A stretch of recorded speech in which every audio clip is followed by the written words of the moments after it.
রে, দু জাহানের বাদশা নবী কামলিওয়ালা রে, দু জাহানের বাদশা নবী কামলিওয়ালা রে।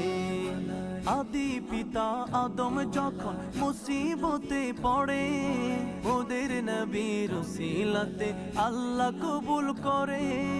আদি পিতা আদম যখন মুসিবতে পড়ে, ওদের নবীর উসিলাতে আল্লাহ কবুল করে।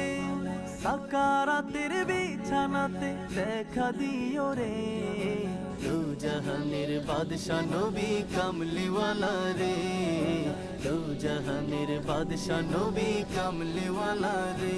আমার মনের ঘরেতে আমি রেখেছি যারে, দু জাহানের বাদশা নবী কামলিওয়ালা রে, দু জাহানের বাদশা নবী কামলিওয়ালা।